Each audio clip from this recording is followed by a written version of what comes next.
ลียร์กันปัญหากันนั่นแหละตู่มีแล้วก็สงสัยตัวนี้แล้วเราก็คาจิตคาใจนอนบ่รับกันย่ำเหตุผลตัวนี้แห บ่ ละ คักบ่แน่เนาะ บ่คักบ่แน่จะอยากมาหากันเฮ็ดได้นี่ จะว่า บ่ มา เป็ ถาน ม หยังบ่เป็นหยังขักมาแน่ จะมาถามให้มันจะแจ้ง จะแจ้งแล้วนี่ข่อยบอกจะบ่เชื่อก็ไปจักแล้วเนาะ ถือว่าตัดแล้วเนาะ ตัวตัดคักตัดแน่แล้วเนาะ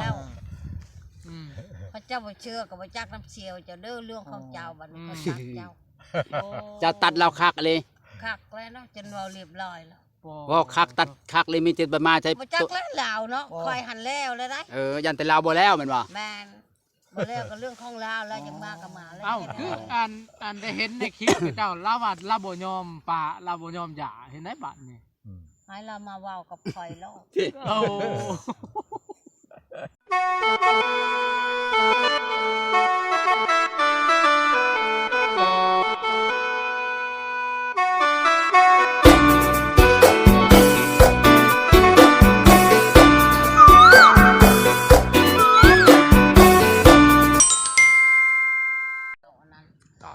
บ่ใช่งี้ข่อยไปจักเขาบ่ได้ไปนำลาว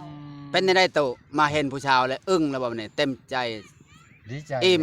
บ่ผู้ชาวกับบ่ได้ตัวเนาะผู้ชาวพูดตรงเนาะ ว่าอัน ผู้สาวพูดความจริงเลย ได้ยินกันคำตอบจากผู้สาวแล้วก็ดีใจแล้วเนาะตู่ ดีใจแล้วยังว่ามักคือเก่าเนาะ โลดกินก็บ่ได้นอนก็บ่รับเด้ เจ้า พ่อใหญ่ เหรอ ตัดคักอีหลีบ่กับประตูภายแล้วบ่ตัดคักอีหลีบ่เนี่ยตัดคักหรอทำเนาะ บ่ คักบ่จักเปอร์เซ็นต์มาสิ เออ ไล่ไปเช่นเลยนะฮะ จักเปอร์เซ็นต์หลายทำ ตัว ตัดคักจักเปอร์เซ็นต์น่ะ ได้ สิ ตัวเนาะ บ่ได้ตัวบ่เป็นไง บ่ก็อยากฮู้ว่า ยันว่าตัวเนาะ แต่มาตัวผู้บ่าวมาหาบัด เออ ตัดคัก ผู้ แล้ บ่าว ว ผู้นี้ ยันว่าตัวแต่ ผู้บ่าวผู้นั้นมาหา บ่มีผู้บ่าว ยันว่าตัวให้ผู้บ่าวมาหาเรื่อยๆเนาะ แต่นั้นตัว มา ผู้ ไม่ นั้น ได้หรอก ตัวผู้นี้มาเนาะ ผิดหวังแล้วโอ้ยข่อยมันก็อกหักแล้วข่อยนี่ แม่บ่ให้ปิดบัง ผิดหวังอีกเลยเนาะ มันนี่ผู้บ่าวผู้บ่าวหลายผู้บ่าวหลายเด้แต่ผู้บ่าวขายตลาดน้อยมาอีก อืม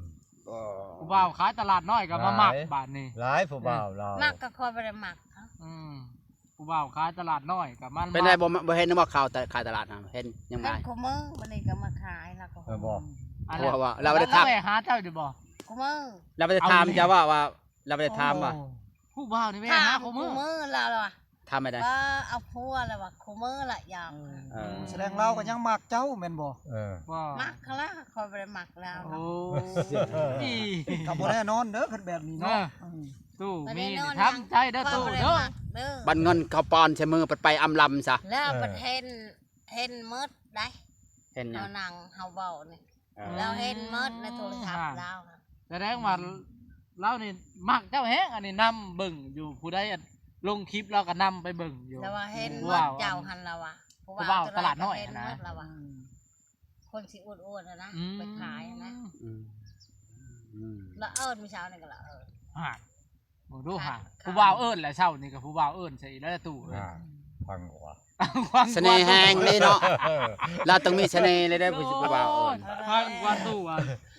มันละใจแล้วจักโยกกันแล้วเนาะตู้เนาะ เคยอยากละแล้วเลยแล้วก็เอิญเรื่อยๆแล้ว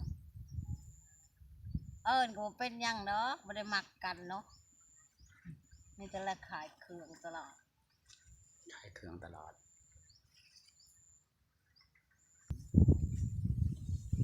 มื้อนี้พ่อใหญ่ก็แต่งตัวรอกว่าเก่าทุกคน คื ทุ อก มัน มื้อ แต่งโตเท่แท้รอแท้มื้ มื้ อ อ นี้ นี้ใส่ชุดมันวัยรุ่นมื้อนี้ใส่ชุด ของ วัย วั รุ่ น น นึงได้สิมาหาผู้สาว ใส่ชุดวัยรุ่นมื้อนี้ฮะ คอยคันหูคอยก็แต่งคือกันละ โอ้ อันนี้ไม่ได้แต่งตัวได้ยังเลยเนาะมาใหญ่มาลัดงัวเนาะไม่ได้ตั้งใจว่าจะแต่งตัวไม่ใหญ่เหี่ยวเนี่ยเพราะว่าเพิ่นไปลัดงัว ผู้แจ้งก็คอยมักอยู่แล้ว นี่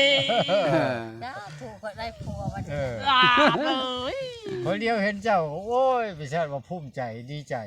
มีแห้งยาวๆบ่ โอ้ยขักปานเนี่ย ผัววันนี้แล้วแต่ง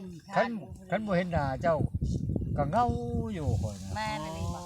เจ้า เจ้าบ่งโนว่าก่อนมวนสุภาพแต่เจ้าแล้วบอกว่าเจ้า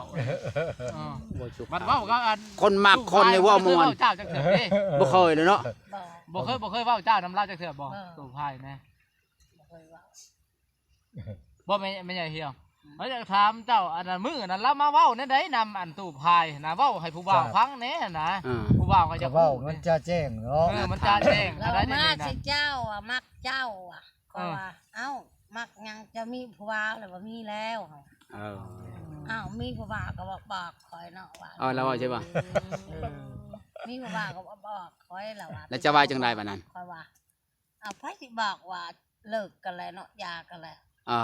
เอาเลย ปริยาได้ผลว่า เอา ห เลย ย่ากันแล้วหย่าแล้ว ทั้งผู้ใหญ่เล่าว่าคนตู้พายว่าบ่ยอมหย่าได้บ่ได้หย่า เอ ได้ อ บัด ว่ะ นี้ บัดนี้เขาว่าคอยบ่ได้มักเจ้าเนึงคอยหย่าแล้วคอยเลิกแล้วกับเจ้าคอยได้พ่อใหญ่มีแล้ว แล้วว่าเลิกก็ โอ้เจ้าบอกแบบนั้นเลย บอกบัดนี้เลย เจ้ากล้าบอกเหรอเจ้าบ่ยันเราหายบ่ เขาจะหย่าเนี่ย อย่าบ่ละหายเจ้ามีผู้บ่าวเจ้าค่อยไปหาเงินเจ้ามีผู้บ่าวแล้วถึงเราเจ้าบ่ย่านบ่แล้ว แล้วให้เงินเขาว่าเขาจะหย่านะ เอาแล้ว เราก็เอาเงินให้อยู่ว่า เว้าเนี่ยเว้าแทงใจดำเราอลีเนาะเนาะ บ่ได้ใหาย บ่ บ่ได้ใหายให้แต่วังหันเช้าพันเขาจะชกคืนแล้วก็มีเงินนะ โอ้บ่เอาอีกเลยบ่ โต จิบชง ให้หลาย เดี เดี ย ยว ว เจ้า ชาว บ่ พัน น่า เนาะ เฮ็ดแบบนี้เอ้ย แล้วเว้า นี่ ไหล ตู้พายเราสิเสียใจจะได้บัดนี้ทุก โอ้ย คนเลย มานำหาเจ้าของแล้ว อ๋อป้าเนาะเจ้าเว้าแบบนั้นใช่เล่าเลยแม่นบ่ แม่น โหดเด้ไม่ใหญ่นี่ ยังบ่ได้จด อืมเพื่อ เอาว่าเลิก เพื่อตู้มีนี่ กันแล้ว เว้าให้ได้หมดเลยบ่ ว่าเอากับบอกคอยเด้อเพิ่นว่า โอ้ แต่งงานคอยสิไปซอยแล้วว่ะ ตู้ตู้ คอย พาย สิ แล้ว ไป ก็ ซอยเชียวคอยแล้วว่ะ อืม เชียวลีบ่ แล้วเจ้าว่าจังได๋เจ้าเพิ่นว่าไง เขาว่าก็ถามเชียวเจ้าผู้แล้วเขาว่าคอยหันบ่ฮอดเจ้าดอกไปบ่ฮอด เป็นอะไร เอ้าคอยไปบ่ได้เนาะไปกับไผ เออ มาบอกกับเท่าแก่น้องคนละลูกหลานคนละบอก ย่างไปนะหันก็ได้แล้วว่า ไปใกล้ๆนี่นะนี่ ใกล้ๆหนึง รัก ไป เดียว ไป นี่ บ่เคยไปค่ะ ย่างไปก็ต้องมีโมได้จนเราครบตามทางได้ รถผู้ใดก็ยานี่ เราว่าอำลาแล้วเต้โอ้ บ่ประกล้าไปนั่นนี่นะ โอ้ บ่หารไปนั่นนะ ก็คือว่าบ่ไกล บ่ ไป บ่ บ่ กล้า ได้ ขี่บ่หรือว่าได้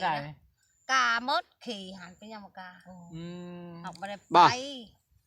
ป้า มันบ่มีเวียกฮะ ช่วงนั้นพ่อใหญ่มีขับ